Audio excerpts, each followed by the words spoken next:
Well, hey there, guys. I'm Axel the Beast, and this is the Curiosity Shot Zelda Dungeon video mailbag where I answer your Zelda questions. Our first question is from Pancake Lover 228. I just wanted to know if in Zelda Ocarina of Time 3D, can you only play it on the Nintendo 3DS? Yes. Saskia, or Smitty, asks, would you like to see a new race or species of intelligent creatures in future Zelda games next to the existing races like Gorons and Zoras? And what will these races, species look like? Yeah, I don't mind them adding new races and such to the Zelda games. In fact, the Gorons and Zoras, they were, added in for Ocarina of Time. They were pretty new. I mean, the Zoras appeared as an enemy, but it was completely different, really. This is, as they are, it was a completely new thing. And the Gorons, came out of nowhere. I think in a lot of ways maybe they shouldn't have even recycled them as much as they have. I mean, I like seeing them again, but they've never played quite as big a role in my opinion, and, well, maybe in Twilight Princess, but the point is I like the idea of them making new species. As for what they could pick, I don't really know. Something very creative as opposed to something, very traditional, I'd say, like, fishmen, mountain people are kind of common ideas, maybe something a little more unique, but, something cool, stylish, maybe slightly gothic or creepy would be kind of cool, because, that's my thing, but, just something interesting. But, how about you guys? What are your thoughts on cool races they could come up with? That's kind of an interesting one, and tell me what you think in the comments. Andreas Biliunas asks, what is the difference between Ganon and Ganondorf? It's kind of a basic one, and I think I've answered it before, but I'll go over it real quick again.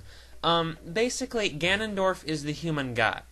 Ganondorf, whatever you want to, he's the guy that's in Ocarina of Time, and Twilight Princess, and Wind Waker, and he's the human guy. That's the real guy's real name. Ganon is the name that he's been given as the monster. The pig character is called Ganon. The pig form he turns into, that form is called Ganon. However, it's also Ganon has been used as a nickname for Ganondorf.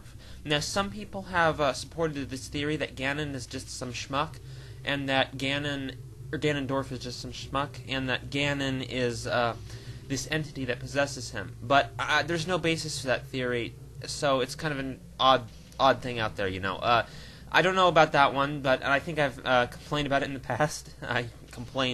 Me complaining, who'da thunk? But basically, the basis of it is that Ganondorf is the guy, Ganon is either his nickname or his evil pig form. Never get to say that with, talking about anything else. Diego Carrillo asks, do you think that Nintendo will bring back the magnetic gloves? Why or why not? I think that they will. I mean, it was a great idea, and I think those are some of the most interesting items we've seen in a while, to be honest. But, thing is I think they're only going to bring it back in the 2D games. At least for a while, because I think in the 3D games it feels a little... I mean, it's a great idea and an item that could definitely be used in the 3D games, but it would be very difficult to program and to implement into design, in my opinion. It's a very simple concept in the 2D games, although awesome, of course.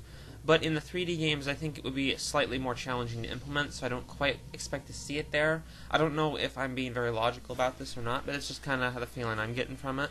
But yeah, I think we will see it again, probably in 2D titles, but not in 3D ones. I'd love to see it in 3D, though. That would be amazing. That would be just so cool.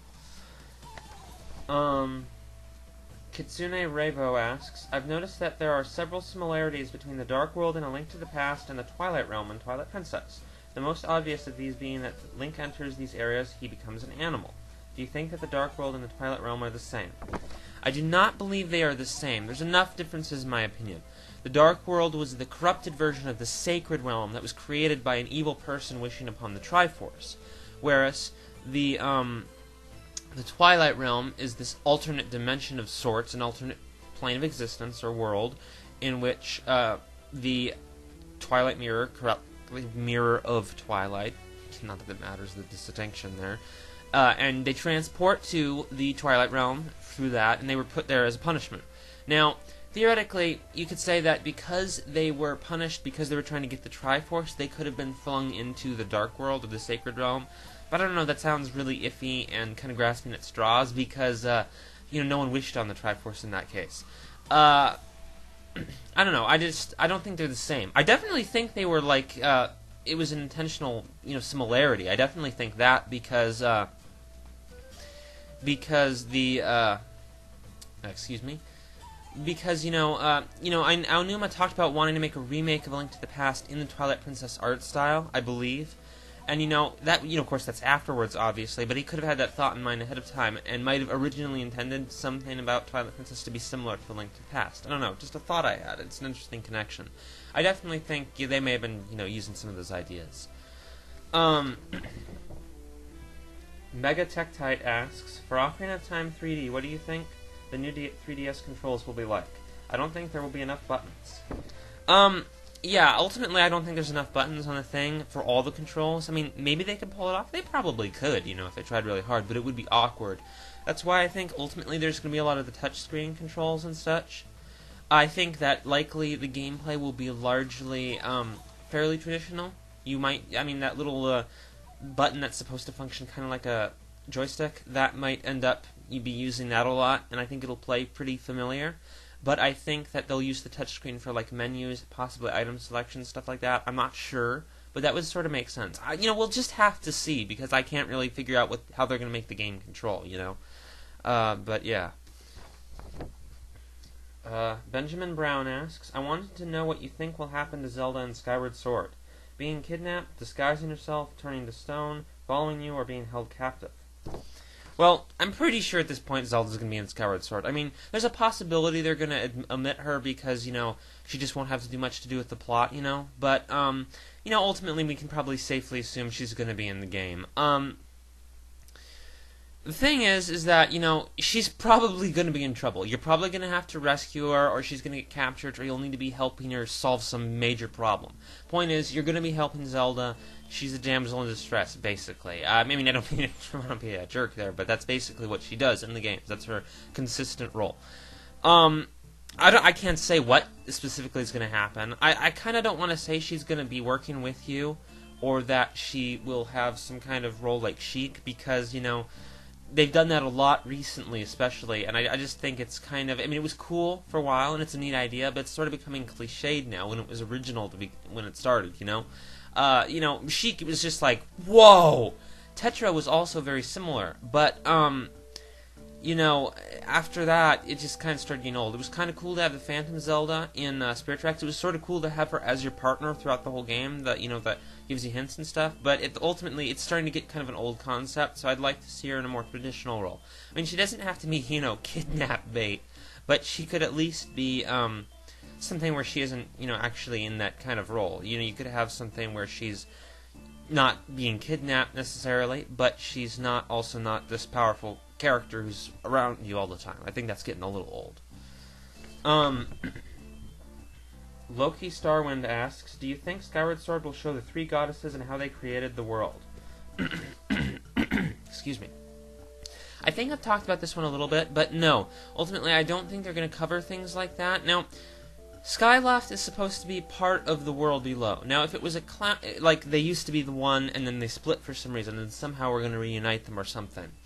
I think, if it had been like it was a Cloudland, there could be some possibility of that.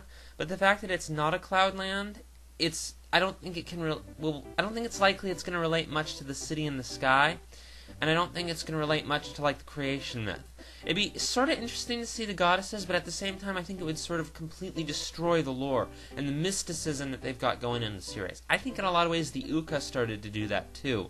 In that case, maybe they will go along with that trend, but I think I don't know. I sort of feel like with Skyward Sword that in some ways it feels like they sort of regretted Twilight Princess. Now, Twilight Princess was a great game, but it sort of feels like they might have that kind of mindset, at least with this game, or they seem to be backpedaling a little bit, I don't know if I'm right on that or whatever, but, I don't think they're going to follow that theme if that's what they were going to do, or whatever. And I just think that would be kind of a bad move as far as the storytelling is concerned. Stealthwill asks, do you think Sheik will play an important role in this game? If you're talking about Ocarina of Time 3D, of course, he was part of that game.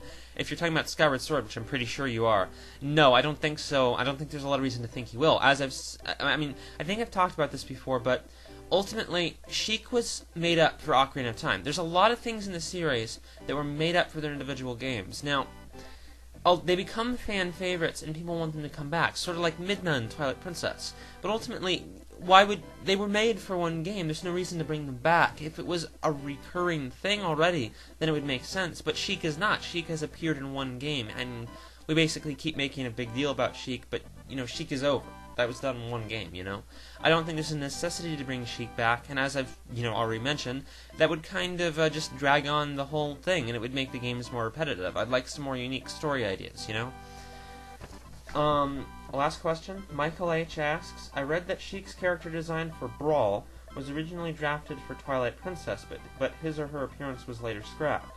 Do you think Sheik or other Sheikah will appear as a main character in future Zelda titles? Well, as the main character, I don't think so. I think that's going to pretty consistently stay Link. But as, like, a main character, I don't think Sheik will, because, there was that appearance in Twilight Princess, He was going to appear in the game. From what I understand, they made a character design, but they decided not to, and they used the character design for Brawl. But the thing is that if they had put that in Twilight Princess, the already somewhat fan-servicey nature of the game, where they were throwing in things the fans wanted, would have been amplified even more, and I think that in that way that sort of cheapens the game. The fact they were just throwing stuff in that the fans wanted. Now, fan service is cool, but when you're devoting the game to it, it can't become its own game in a way.